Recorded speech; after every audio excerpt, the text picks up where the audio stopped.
은혜의 시리즈 5번째 시간입니다.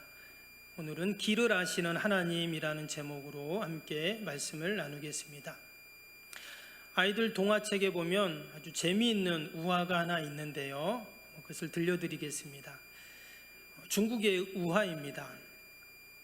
한 번은 원숭이가 길을 가다가 길에 떨어져 있는 빨간 토마토를 봤습니다. 너무나 먹음직해서 토마토를 주워서 막 먹었더니 너무 맛있는 거예요.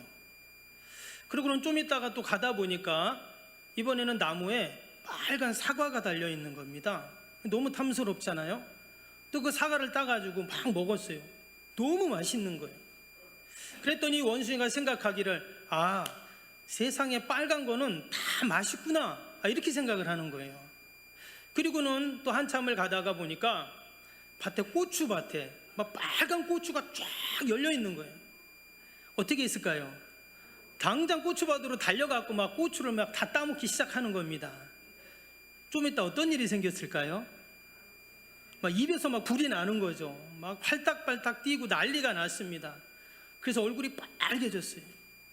뿐만 아니라 막 여기 뛰고 저기 뛰고 막 뛰다 보니까 뭐 엉덩방아를 쪄갖고 엉덩이도 빨개졌습니다. 그래서 이후로 원숭이 얼굴과 엉덩이가 빨개졌다는 그런 동화입니다. 별로 재미없나요? 아마 그 동화 우화에서 우리에게 주는 많은 교훈이 있을 겁니다. 그런데 저는 그 동화책에 나오는 그 이야기를 보면서 이게 바로 인간의 한계구나. 원숭이와 인간을 비교하는 것은 좀 그렇긴 하지만 이것이 모든 피조물의 한계다라는 거예요. 여러분, 창조주가 아닌 이 땅의 모든 피조물은 내일 일을 할 수 없죠. 또 우리가 뭔가를 계획하고 판단하고 결정하는 것, 분명히 제한적이다라는 것입니다. 그럼 만약에 그 원숭이가 고추는 원래 매워라는 것을 알았다면 어땠을까요? 절대 먹지 않았겠죠. 그러나 자기가 지금까지 경험한 거, 빨간 토마토가 맛있고 빨간 사과가 맛있는 그 경험에 의해서 그 원숭이가 고추를 먹은 것입니다. 이것이 바로 우리의 연약함이다라는 것입니다. 우리 인간도 마찬가지예요. 우리는 늘 제한된 시간, 제한된 공간, 제한된 경험 속에서 살아갑니다. 여러분, 우리는 늘 불안과 염려, 걱정 가운데 사는 게 현실입니다.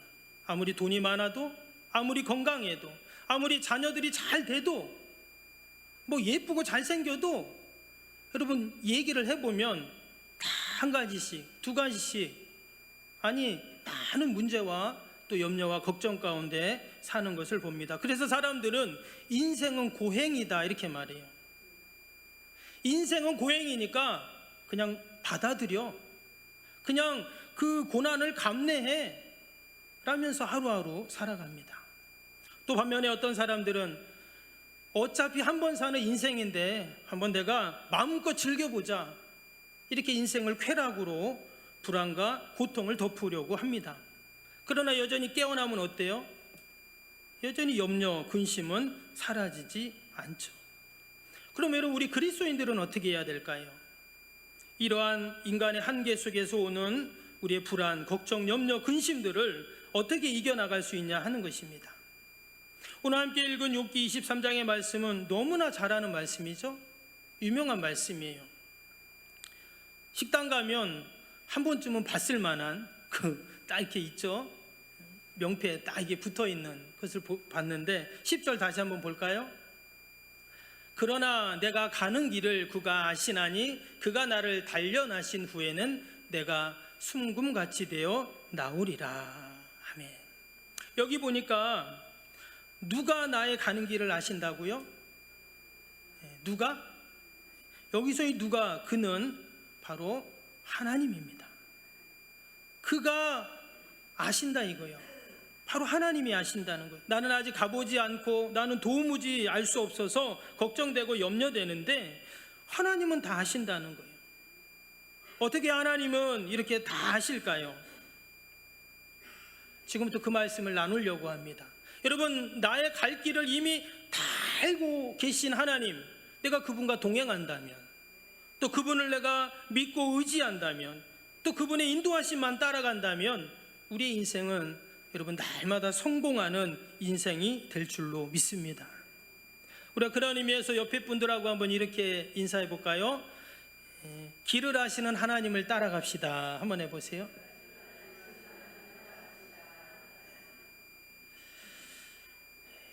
한 두 분이 이제 좀 잠이 오려고 하시는 분이 계신 것 같아서, 원래 이렇게 조용하고 목사님만 혼자 이렇게 설교하고 이러면 원래 졸립습니다. 뭐 당연한 거예요. 여러분, 성경에 보면 우리의 모든 길을 하시는 그 하나님의 좋은 예가 나옵니다. 바로 홍해바다 앞에서의 이스라엘 백성들이에요. 430년 동안 애굽에서 종살이하던 이스라엘 백성들이 애굽에서 나왔어요.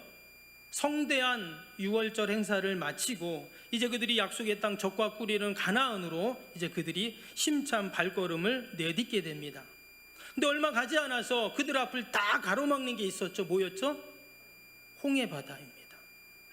시퍼런 파도가 출렁이는 그 바다가 그들의 앞길을 가로막았어요. 근데 또 보니까 뒤에 누가 와요? 바로의 그 전차 부대가 죽인다고 고함을 치면서 뒤에 쫓아옵니다. 이때 백성들은 절망을 하죠. 그러면서 불평을 쏟아내기 시작합니다. 그게 출애굽기 14장 11절 12절에 나오는데요, 제가 한번 읽어드리면, 그들이 또 모세에게 이르되 애굽에 매장지가 없어서 당신이 우리를 이끌어내어 이 광야에서 죽게 하느냐? 어찌하여 당신이 우리를 애굽에서 이끌어내어 우리에게 이같이 하느냐? 우리가 애굽에서 당신에게 이른 말이 이것이 아니냐 이르기를 우리를 내버려 두라. 우리가 애굽 사람을 섬길 것이라 하지 아니하였더냐? 애굽 사람을 섬기는 것이 광야에서 죽는 것보다 낫겠노라.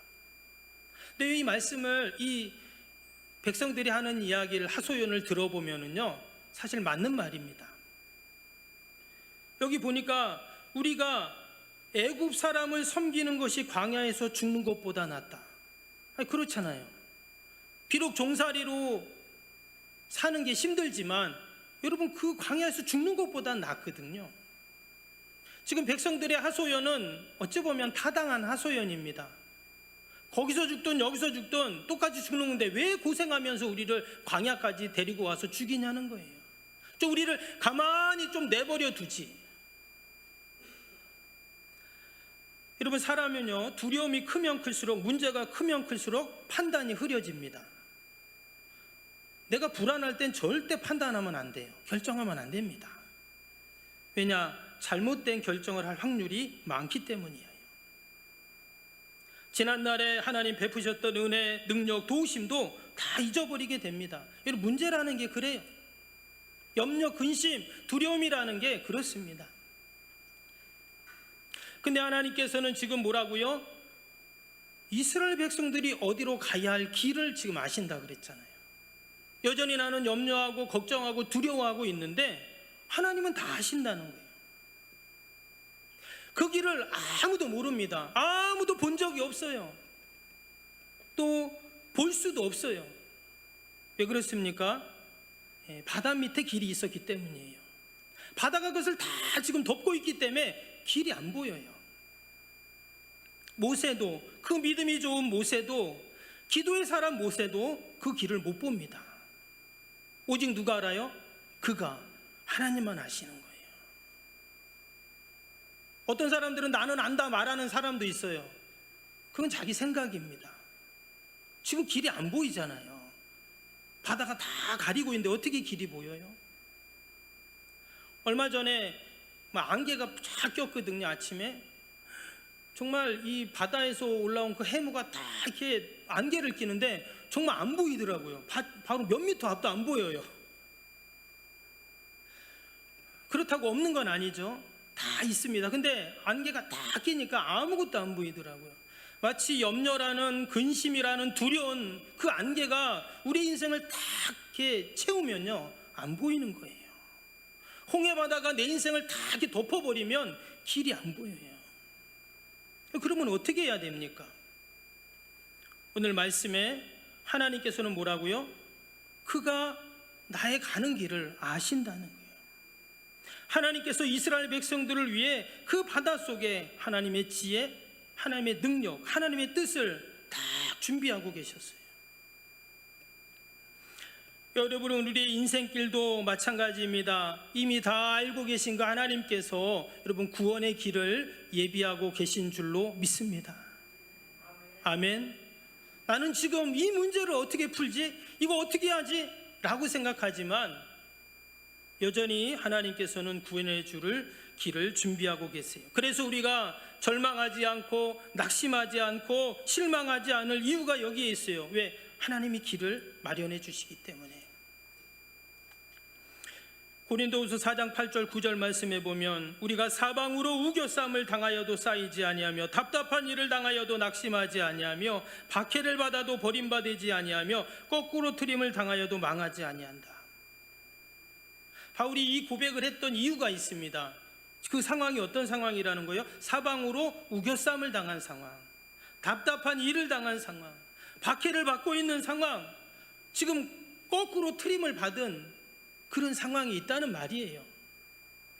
그런데 희한하게 뭐라고 말하냐면 우겨쌈을 당하도 쌓이지 않고 답답한 일을 당해도 낙심치 않고 박해받아도 버림받지 않고 망하지 않고.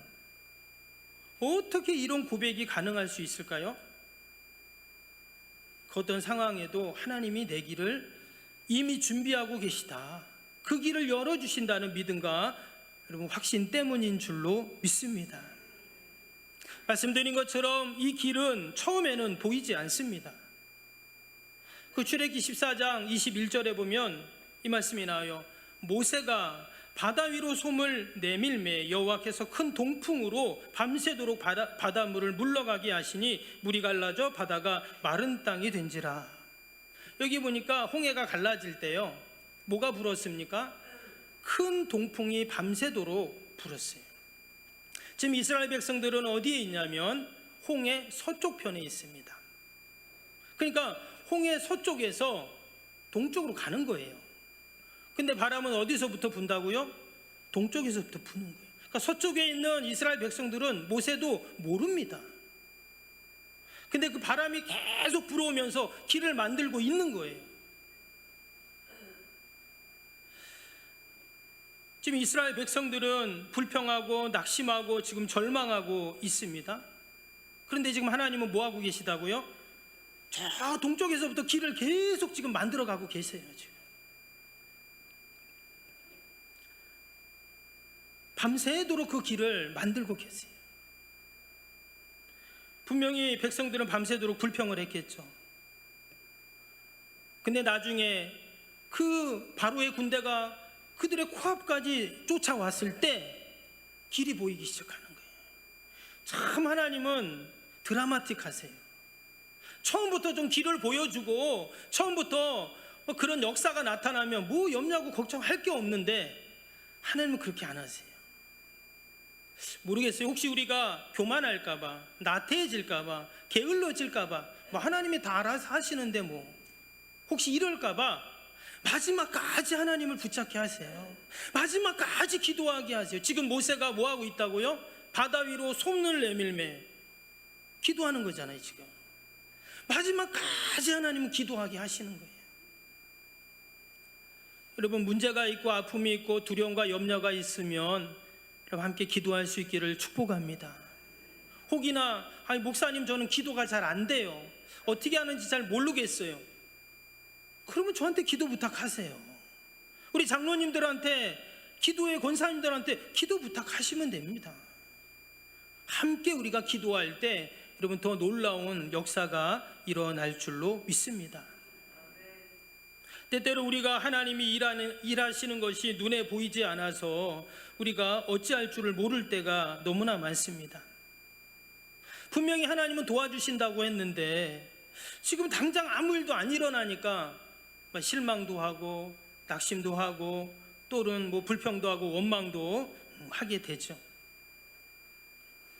그러나 하나님은 그럼에도 불구하고 내가 불평하고 낙심하고 또 이럴 때에도 하나님은 이미 여러분 길을 준비하고 계셨습니다. 아멘. 여러분 지금 길을 준비하고 계세요. 아무도 모르는, 예측할 수도 없는 그런 놀라운 구원의 길을 준비하고 계신 분이 우리 하나님이신 줄로 믿습니다. 나의 감정과는 상관없어요. 나의 허물, 실수에도 불구하고 내가 보는 환경 또 조건 이런 거와 상관없이 하나님은 여전히 길을 내시고 있다 하는 것을 우리가 말씀을 통해 봅니다. 근데 그 이유가 뭘까요? 오직 하나예요. 내가 하나님의 자녀라는 것뿐. 내가 하나님의 자녀라는 이유 하나만으로 길을 예비해 주시고 또 나를 위해 싸워주시고 여러분 나의 편이 되어주시는 줄로 믿습니다. 어느 날 우리 집 애가 밖에 나갔는데 막 울고 돌아옵니다. 왜 그러냐고 물어보니까 동네 형들이 막 때렸다는 거예요. 그럼 어떻게 합니까? 요즘엔 바로 파출소에 신고하죠. 학교 폭력 이래가지고. 근데 옛날에는 어떻게 했어요? 당장 그냥 엄마 아빠 쫓아나가고 어느 녀석이냐고 막 가만 안 두잖아요. 그렇죠? 요즘엔 또 그러면 큰일 납니다. 왜 하나님이 우리를 도와주실까요? 왜 내 편이 되어주시고 왜 길을 내어주시냐? 오직 내가 하나님의 자녀라는 이유만으로, 그 이유만으로 나를 도와주시는 거예요. 성경에서 가장 인생의 쓴맛을 본 사람이 있다면 여러분 그 사람은 욥일 겁니다. 욥하면 우리는 고난의 대명사로 여깁니다. 그 욥의 고난의 레파토리는 1장에 보면 쫙 나와요. 그가 하루아침에, 그러니까 많은 날이 아닙니다. 하루아침에 그는 지금으로 치면 몇백억이 되는 재산을 다 잃어버립니다. 하루아침에. 또 하루아침에 10명이나 되는 자녀가 다 죽습니다. 여러 날이 아니에요. 하루아침에 불이 나서. 또 하루아침에 온몸에 그 몹쓸 질병이 걸려서 고통 가운데 하루하루를 살아갑니다. 가정이 파괴되고 모든 것이 끝난 인생이 되어버렸어요. 원래 그가 그런 사람이 아니에요. 그는 동방의 의인이고 누구보다 하나님을 잘 믿는 그런 사람이라고 나옵니다. 근데 왜 그에게 이런 일이 있는가?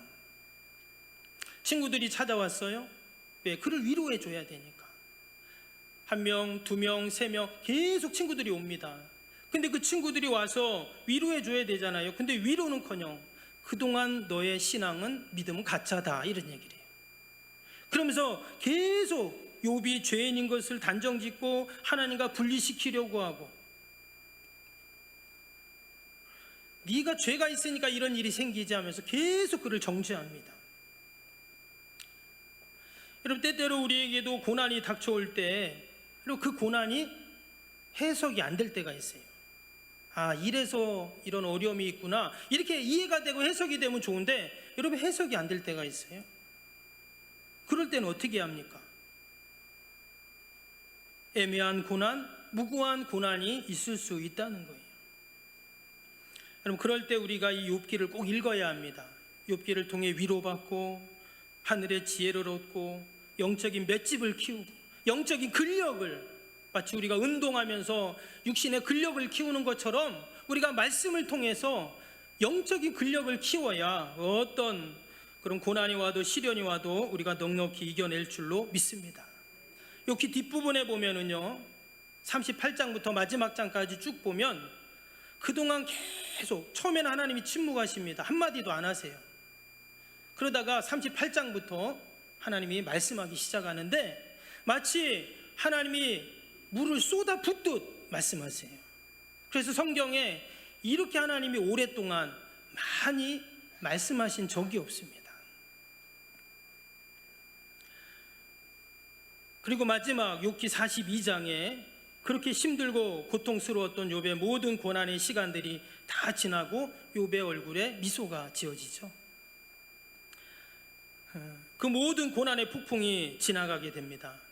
그리고는 그 고난을 넘어 이전에 하나님이 주셨던 은혜, 갑절의 은혜를 주시는 내용으로 이제 욥기는 끝나게 됩니다. 그런데 어떻게 욥이 그럼 그 오랜 그 고난의 터널을 잘 견딜 수 있었는가? 그 이유가 뭐냐는 거예요. 그게 바로 오늘 함께 읽었던 23장 10절 말씀 때문이에요. 10절 다시 볼까요? 그러나 내가 가는 길을 그가 아시나니 그가 나를 단련하신 후에는 내가 순금같이 되어 나오리라. 분명 하나님이 뭐라고요? 내가 가는 길을 하신다 그랬어요. 그래서 우리가 이 말씀을 읽을 때 그냥 읽어서는 안 돼요. 뭐에다 강조점을 둬야 될까요? 그러나 내가 가는 길을 그가 하시나니, 그가 나를 단련하신 후에는 내가 순금같이 나오리라. 한번 해볼까요, 같이? 그가에다 큰 소리로 읽으시면 됩니다. 다시 한번 같이 읽어봅시다. 시작.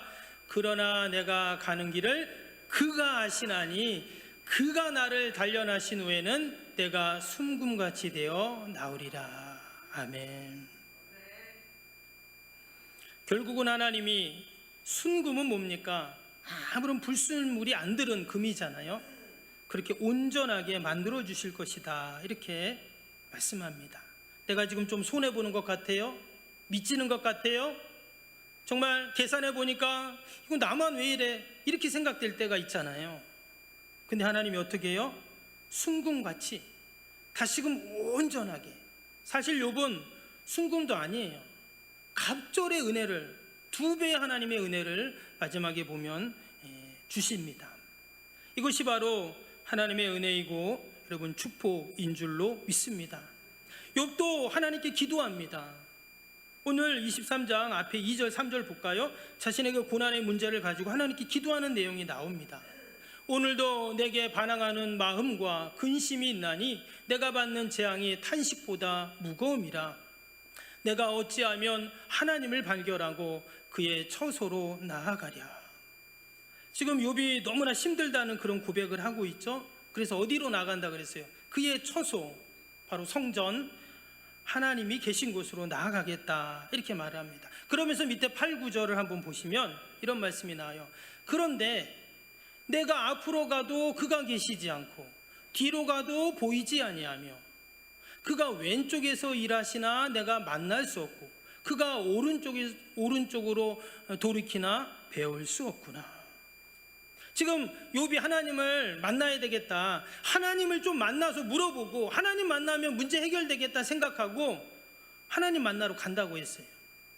근데 가봤더니 만날 수가 없어요. 지금 하나님만 만나면 분명히 문제가 해결될 것 같은데 하나님을 만날 수가 없습니다. 그 이유가 뭘까요? 여러분, 하나님은요, 하나님이 나를 만나 주시지 않으면 절대 만날 수 없어요. 하나님이 나를 만나 주셔야 돼요. 우리는 대개 내가 하나님을 만난다고 생각을 하는데 그렇지 않습니다. 내가 아무리 찾아가서 문을 두드리고 막 난리를 치고 초인종을 눌러도 문 안 열어주면 못 만나는 거예요. 하나님이 찾아와서 나를 만나 주셔야 돼요. 여러분, 이 시간도 우리가 성전에 내가 왔지만, 차 타고 내 발로 왔지만, 내가 하나님 만나러 왔지만, 여러분, 하나님이 여러분들을 만나 주시는 줄로 믿습니다. 아멘. 하나님이 나를 만나 주세요. 그럼 내가 하나님을 만나기 위해서 어떻게 해야 될까요?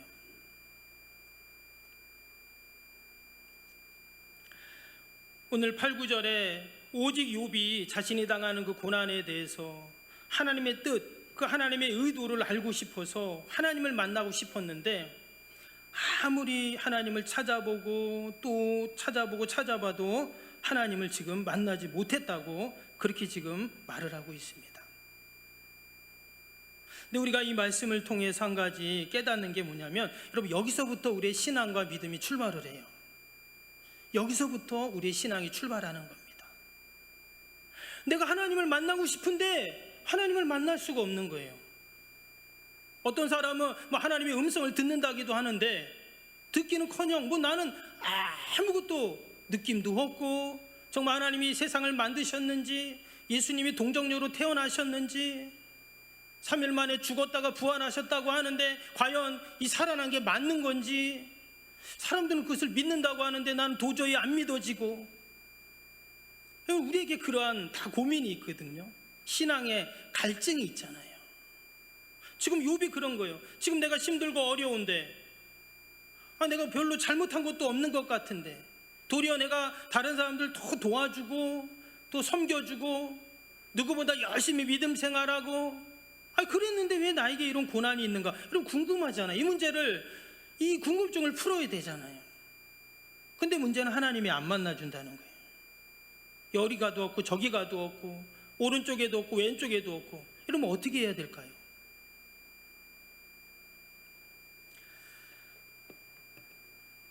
우리가 여기서 놀라운 하나님의 그 모습을 발견합니다. 오늘 제목이 뭐라고요? 길을 아시는 하나님이라고 했잖아요. 어떤 하나님이요? 길을 아시는 하나님. 하나님은 나를 알고 계시다는 거예요. 나는 하나님을 만나고 싶은데 안 만나줘. 답답해 죽겠고 힘들어 죽겠는데 안 만나주시는 거. 암만 기도해도 문제도 해결도 안 되고. 근데 하나님 어떻다고요? 아시는 하나님. 하나님 나를 알고 계시다는 거예요. 지금 만나고 안 만나고가 중요한 게 아니라 하나님은 나의 기도 제목, 마음의 소원, 간절한 바람들, 내가 지금 이렇게 힘들어하고 고통당하고 이 모든 것을 하나님이 아신다는 거예요. 고통도 아픔도 나는 어찌할 줄 몰라 하고 있는데 하나님은 지금 다 아신다는 거예요. 여러분, 하나님이 나를 알고 계신다 하는 것을 믿는 것이 여러분 신앙인 줄로 믿습니다. 그게 신앙이에요. 그래서 오늘 10절에 욥이 그 고난의 한복판에서 정말 숨 한 모금 쓰기 힘든 그 한복판에서 뭐라고요? 그러나 내가 가는 길을 그가 아시나니 그가 나를 단련하신 후에는 내가 숨금같이 되어 나오리라. 여기서 이 안다라는 단어는요, 그냥 피상적으로 그냥 이성적으로 안다는 게 아닙니다. 함께 살고 함께 잠을 자고 함께 사랑을 나누는 부부가 서로를 안다라는 그런 단어예요. 그러니까 경험을 통해서 다 아는 거예요. 지금 하나님이 나를 그렇게 아신다 그랬어요. 마태복음 10장 30절에 보면 하나님이 나를 얼마나 아시는가. 하나님은 너희에게는 머리털까지 다 세신 바 되었다 그랬어요. 하나님이 우리의 머리털까지 세실 정도로 아신다고요. 나도 내 머리털이 몇 개인지를 모르는데 하나님은 내 머리털까지 다 세신 바 돼. 하나님은 내 심장의 박동순까지 다 아세요. 내 호흡의 횟수까지 다 아시는 분. 그러니 당연히 나의 아픔, 기쁨, 인생의 고비들마다의 희노애락, 하나님 나를 지으신 분이기 때문에 나를 너무나 잘 알고 계시겠죠. 여러분, 그분이 내 인생길을 다 알고 계시기에 우리가 주님과 동행하고 주님과 함께하고 주님의 인도하심을 따라간다면 여러분, 우리의 인생은 늘 복된 인생이 될 줄로 믿습니다. 19세기 헝가리 출신의 천재 작곡가가 있습니다. 리스트라는 피아니스트입니다. 혹시 리스트는 몰라도, 클래식은 잘 몰라도 아마 임윤찬은 아실 겁니다. 아시죠? 몇 년 전 그 세계에서 그 유명한 그 피아노 콩쿠르에서 18살의 학생이 1등을 했습니다. 근데 그때 그 임윤찬이 연주했던 게 바로 그 리스트의 초절기교 연주곡이라는 무려 1시간 반 넘는, 저는 유튜브로 그걸 들었는데요, 그걸 듣는 1시간 반 동안 막 손이 떨렸어요. 저는 뭐 클래식을 잘 모릅니다. 그런데 그 연주를 하는데 어마어마하더라고요. 눈을 뗄 수가 없어. 1시간 반 동안 막 가슴이 떨리더라고요, 듣는데. 근데 임윤찬 얘기가 아니라 바로 그 리스트와 관련된 얘기인데, 그 리스트가 한 번은 시골에 여행을 갔대요. 여행을 다 갔는데 어떤 식당 카페에 들어갔는데, 조그만 카페에, 근데 거기에 어떤 피아노 연주자가 막 연주를 하는 거예요. 그 지방에서는 최고의 연주자라고 하는 거예요. 그러면서 막 연주를 해요. 근데 보니까 그 리스트가 얼마 전에 그 작곡한 그 곡을 연주하고 있는 거예요.